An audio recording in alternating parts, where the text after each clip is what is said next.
الحمدللہ رب العالمین والصلاة والسلام علی سید المرسلین اما بعد فاعوذ باللہ من الشیطان الرجیم بسم اللہ الرحمن الرحیم اللہم صلی علی سیدنا و مولانا محمد الفاتح لما اغلق والخاتم لما سبق ناصر الحق بالحق والہادی الی صراطک المستقیم وعلی آلہ حق قدرہ و مقدارہ العظیم۔ احباب عزیز وقار، خوش آمدید ہے آپ کو ہمارے میلاد کے اندر۔ اللہ تبارک و تعالیٰ کی بارگاہ میں دعا گو ہوں کہ اللہ تبارک و تعالیٰ آپ کو ہر قسم کی مصیبت سے امان عطا فرمائے، ہر قسم کی پریشانی سے اللہ تبارک و تعالیٰ آپ کو نجات عطا فرمائے۔ میرے پیارے ویبرز، آئیے ذرا بات کرتے ہیں امام الانبیاء علیہ الصلاۃ والسلام حضور خاتم النبیین صلی اللہ علیہ وآلہ وسلم کی بارگاہ اقدس میں چلتے ہیں۔ سرکار علیہ الصلاۃ والسلام کی ذات اقدس پر درود پاک پڑھنے کی بے شمار برکتیں اور فضیلتیں ہیں۔ سرکار علیہ الصلاۃ والسلام کا فرمان عظمت نشان ہے۔ آپ نے ارشاد فرمایا کہ جو بندہ مجھ پر ایک مرتبہ درود پاک پڑھتا ہے، اللہ تبارک و تعالیٰ اس پر 10 رحمتیں نازل فرماتا ہے، اس کے 10 گناہ معاف فرما دیتا ہے، اس کے 10 درجات کو بلند فرماتا ہے۔ احباب عزیز وقار، دنیا کے اندر بہت سارے یوں سمجھ لیجئے جیسے بہت ذہن رکھنے والے اور بڑے پائیدار قسم کے اور بہت بڑے بڑے لوگ آئے ہیں۔ تو کسی کا کوئی خیال بن جاتا ہے، کسی کا کوئی خیال بن جاتا ہے، اور ہر بندہ یہ کوشش کرتا ہے کہ وہ اپنے خیال کے مطابق زندگی گزارنے کی کوشش کرتا ہے۔ تو رزق کے معاملے میں آج ایک گزارش آپ کے سامنے رکھنا چاہتا ہوں کہ ایک شخص تھا، اس بندے کا ذہن یہ بن گیا کہ میں جہاں کہیں بھی بیٹھا ہوں تو اللہ تبارک و تعالیٰ وہیں پر مجھے رزق عطا فرمائے گا۔ تو اس نے گھر سے نکلا اور سفر کر کے ایک جنگل کے اندر جا کر وہ بیٹھ گیا۔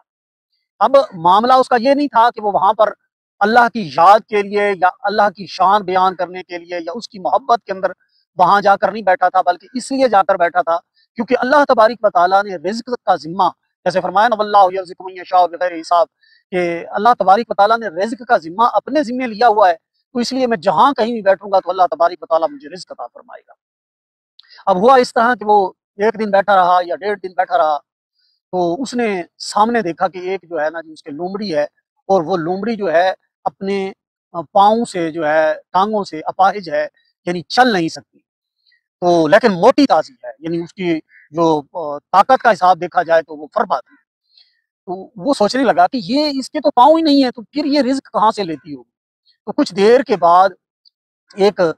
بہت بڑا جو ہے نا جی شیر آیا،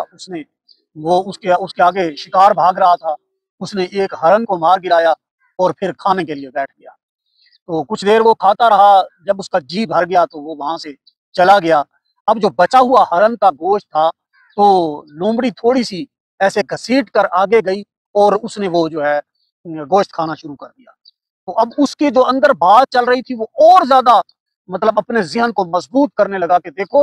اللہ تبارک و تعالیٰ نے اس اپاہج لومڑی کو کیسے رزق دیا ہے، یہ اس لیے فربا تھی، اس لیے موٹی تازی تھی کہ یہ دیکھیں اللہ تبارک و تعالیٰ نے اس کا رزق بھی یہاں پر بھیج دیا ہے۔ تو میں تو پھر ٹھیک توکل والی بات پہ بیٹھا ہوں کہ اللہ تبارک و تعالیٰ میں جہاں کہیں جا کے بیٹھ جاؤں گا اللہ تعالیٰ مجھے رزق عطا فرمائے گا۔ تو اس وقت اللہ تبارک و تعالیٰ کا ایک فرشتہ انسانی شکل کے اندر ظاہر ہوا اور اس بندے سے آ کر پوچھا کہ بندے تو کس لیے بیٹھا ہے؟ تو وہ کہنے لگا کہ میں نے مطلب میرا خیال یہ بنا تھا کہ اللہ تبارک و تعالیٰ کی ذات بے مثل و مثال رزق دینے والی ہے، تو میں جہاں کہیں بھی بیٹھوں گا تو اللہ تبارک و تعالیٰ مجھے رزق عطا فرمائے گا۔ تو اللہ تبارک و تعالیٰ کے اس توکل کے لیے یہ تکیہ رکھ کے تو میرے ذہن میں یہ بات فٹ ہو گئی، میرا دماغ اس طرف مکمل طور پہ جو ہے نا مائل ہو گیا، اور میں اس لیے یہاں پر اللہ کے توکل پر بیٹھ گیا۔ تو میں نے اب یہ لومڑی والا معاملہ دیکھا ہے، اس طرح شیر آیا، اس نے شکار مارا، تو لومڑی نے بھی کھایا ہے، شیر نے بھی کھایا ہے، تو میرا توکل اور زیادہ مضبوط ہو گیا ہے۔ تو وہ اللہ کا فرشتہ کہنے لگا بھائی یہ بات تمہاری سچی ہے کہ اللہ تبارک و تعالیٰ کی ذات پر توکل کرنا چاہیے۔ اللہ تبارک و تعالیٰ بالکل اس نے وعدہ کیا ہے اور وہ رزق عطا فرماتا ہے، لیکن تھوڑا سا تو غور کر لے کہ اب دیکھو کہ ایک اپاہج لومڑی یہاں پر بیٹھی ہوئی تھی، اب شیر آیا، شیر نے آ کر شکار کیا، خود بھی کھایا اور لومڑی کے لیے بھی چھوڑ دیا، لومڑی کو بھی شیر کی وجہ سے رزق مل گیا۔ اب تو مجھے یہ بتا کہ تو لومڑی بننا چاہتا ہے یا شیر بننا چاہتا ہے؟ شیر سے مراد یہ ہے کہ اگر تو شکار کرے گا، خود بھی کھائے گا اور لومڑی کے لیے بھی چھوڑے گا، اور اگر لومڑی بننا چاہتا ہے تو پھر تو ایک اپاہج ہے اور کسی کا انتظار کرے گا کہ وہ تجھے رزق دے گا، تو پھر تو رزق کھائے گا۔ تو یہ جو ہے دلیلیں، یہ باتیں، یہ کہانیاں جو ہوتی ہیں یہ انسان کو سمجھانے کے لیے ہوتی ہیں۔ اب جو لوگ ہاتھ پہ ہاتھ دھر کے بیٹھ جاتے ہیں اور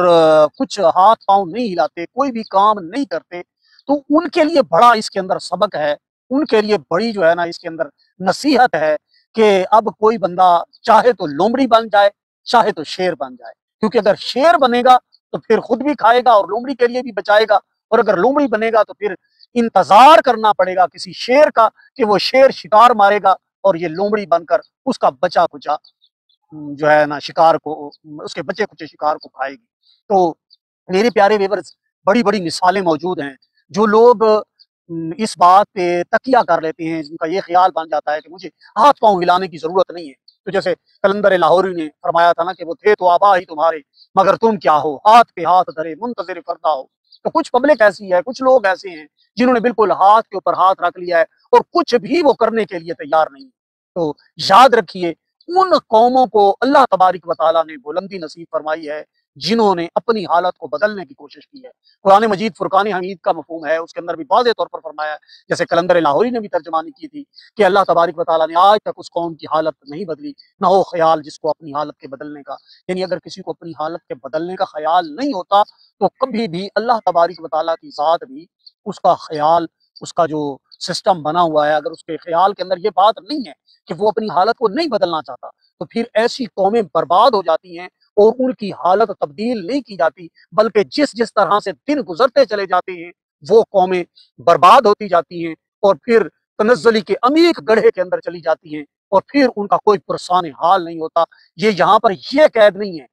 کہ کوئی مسلمان ہے یا غیر مسلم ہے، یہ بات نہیں ہے۔ اللہ تبارک و تعالیٰ کے ہاں ترازو بڑی سخت ہے، اللہ تبارک و تعالیٰ کی ذات انصاف کرنے والی ہے، اور جو لوگ محنت کرتے ہیں، مشقت کرتے ہیں، تو اللہ تبارک و تعالیٰ ان کی پھر حالت کو بھی بدل دیا کرتا ہے۔ تو انسان کو کوشش کرنی چاہیے۔ اب جہاں تک تعلق ہے کوشش کرنے والے کا، تو وہ اپنی جگہ پہ ہے، لیکن ایک بات ضرور یاد رکھیے کہ جنہوں نے محنت کی، مقام حاصل کیا، اور اللہ تبارک و تعالیٰ نے ان کو بے شمار وسائل عطا کیے اور بے تحاشا اللہ تبارک و تعالیٰ نے ان کو رزق عطا فرمایا، تو زندگی اس کا ایک سیکنڈ کا بھی اعتبار نہیں ہے، کسی وقت بھی یہ اختتام کی طرف جا سکتی ہے، کسی وقت بھی ختم ہو سکتی ہے۔ اما عائشہ سلام اللہ علیہ سے سوال کیا سرکار دو عالم صلی اللہ علیہ وآلہ وسلم نے، سرکار علیہ الصلوۃ والسلام نے فرمایا کہ آج جو گھر میں بکری ذبح ہوئی تھی اس کے گوشت کا کیا بنا، وہ گوشت کہاں گیا؟ تو اما عائشہ سلام اللہ علیہ نے عرض کی، یا رسول اللہ صلی اللہ علیہ وسلم، باقی گوشت تو ہم نے بانٹ دیا ہے، لیکن یہ ایک دستی باقی بچی ہے، یہ ہمارے پاس موجود ہے۔ تو سرکار علیہ الصلوۃ والسلام نے فرمایا، جتنا گوشت آپ نے اللہ کی راہ میں بانٹ دیا ہے وہ بچ گیا ہے، چلیں اب اس جو یہ بچا ہوا گوشت ہے، یہ جو دستی ہے، اس کا آپ سالن بنا لیں۔ یعنی جو اللہ کی راہ میں خرچ کر دیا جائے وہ تو بچ جاتا ہے، محفوظ ہو جاتا ہے، اور جو عام روٹین کے اندر، اپنی خواہشات کے اندر، اپنی دنیاوی استعمال کے اندر، جو رزق استعمال کے اندر آ جاتا ہے وہ ختم ہو جاتا ہے۔ اچھا، یہ بات بھی ساتھ ساتھ یاد رکھیے کہ اپنے اہل و عیال کے اوپر خرچ کرنا یہ بھی بہت بڑا صدقہ ہے، اور اپنے جو آباء و اجداد اس دنیا سے چلے گئے ہیں ان کے نام کے لیے اگر مثال کے طور پر کوئی ہینڈ پمپ لگوا دیتا ہے، کوئی ایسی جگہ بنوا دیتا ہے جس سے لوگ نفع اٹھاتے ہوں، تو یہ بھی صدقہ جاریہ ہوتا ہے۔ اللہ تبارک و تعالیٰ سے دعا ہے اللہ تعالیٰ ہمیں عمل کی توفیق عطا فرمائے۔ اجازت دیجیے، انشاءاللہ ملاقات ہوگی اگلے ولاگ کے اندر۔ السلام علیکم ورحمۃ اللہ وبرکاتہ۔